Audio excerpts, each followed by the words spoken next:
Detroit didn't just lose population. It lost over 1.1 million people. A city that once had 1.8 million residents today has just around 649K left. Think about that. Entire neighborhoods empty, homes abandoned, factories silent. And here's the part that's hard to ignore. On average, over 20K people left every single year. In just 56 years, more than 1.15 million people disappeared. So what happened? How does one of America's most powerful industrial giants lose more than half its population? And maybe the bigger question is, where did everyone go? Stay with me, because what's happening now in Detroit might completely change this story. Let's start with the backbone of Detroit, jobs. Back in 1950, unemployment was just 3%.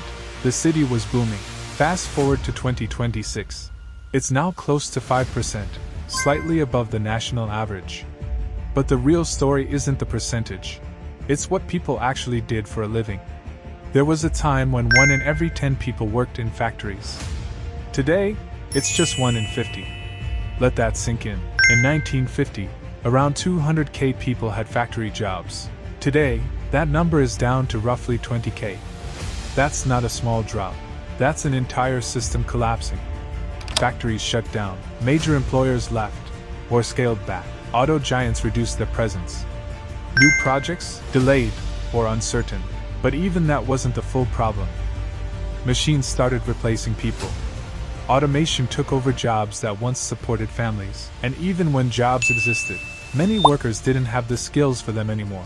This created something deeper, structural unemployment. And in recent years, things got even tougher. Labor disputes, high interest rates, trade shifts between 2024 to 2025. All of it added pressure.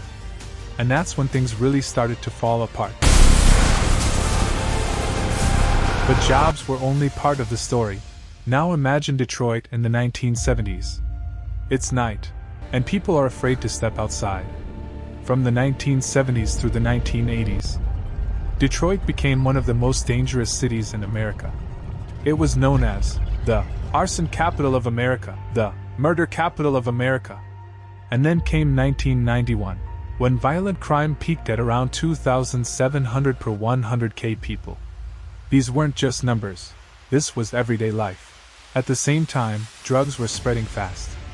1970s heroin. 1980s cocaine. Powerful gangs took control. And the impact was everywhere. Children weren't safe. Schools were affected. Car theft became so common, insurance became unaffordable. So ask yourself, would you stay in a city like that? Or would you leave? But even that wasn't the worst part. Because beneath all of this, there was a deeper issue, race. Back in 1940, about 90% of Detroit was white. Then Black Americans moved north, searching for better lives. But instead of opportunity, many were met with resistance. They were blocked from neighborhoods, faced discrimination, and in many cases, violence. Between 1945 and 1965, around 250 black families were attacked. And then came two moments that changed everything. 1943 riots. 1967 riots. These didn't just damage buildings, they broke trust. And after that, something major began. White flight. Large numbers of white residents left the city. In some areas, populations dropped from 100K to just 29K. And as people left, the city lost tax money. Neighborhoods declined. And the cycle accelerated. So now imagine growing up in a city like this. Because this is where things start to feel unreal. At its worst, Detroit had over 70K abandoned buildings, around 31K empty homes, nearly 90K vacant lots. This wasn't just decline. This was a city physically collapsing. By 2014, nearly 30% of homes were vacant. In some areas, 1 out of every 5 houses was completely empty. No families, no lights, just silence. Detroit was starting to look like a ghost town, and the city tried to respond. But at one point, it was demolishing only 25 houses per week, not even close to enough. And that created a cycle. People left buildings abandoned. Abandoned spaces, crime increased. Crime increased, more people left. And the cycle repeated. But it got even worse. By 2012, over half of property owners weren't paying taxes. That meant a loss of about $131 million, around 12% of the city's budget. Less money, fewer services. Fewer services, worse neighborhoods. Worse neighborhoods, more people leaving. And the decline kept feeding itself.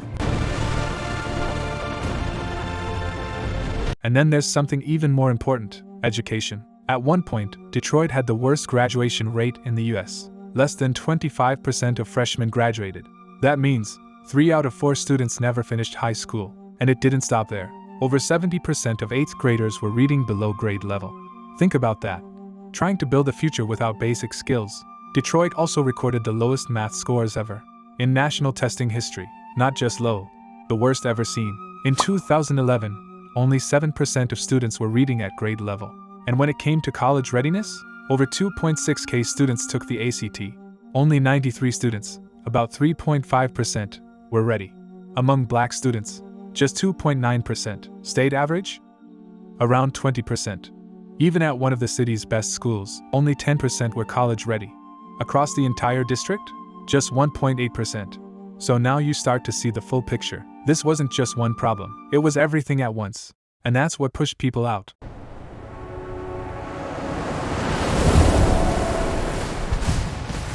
But here's what nobody expected. Detroit didn't just decline, it started fighting back. And this time, the numbers prove it. Population shift. For the first time since the 1950s, people are moving back. By 2024, the population reached around 646K, adding roughly 7K people in a single year. After decades of decline, that matters. And it didn't just happen once, it happened 2 years in a row. Something is changing. Crime turnaround. Now remember the past. The fear. The crime. Now look at this. By 2025, homicides dropped to around 165, down nearly 35% in just a few years. Non-fatal shootings? Down over 60%. Carjackings? Down more than 80%. And for the first time in decades, crime is at its lowest level since the 1960s. This isn't just improvement. This is a shift.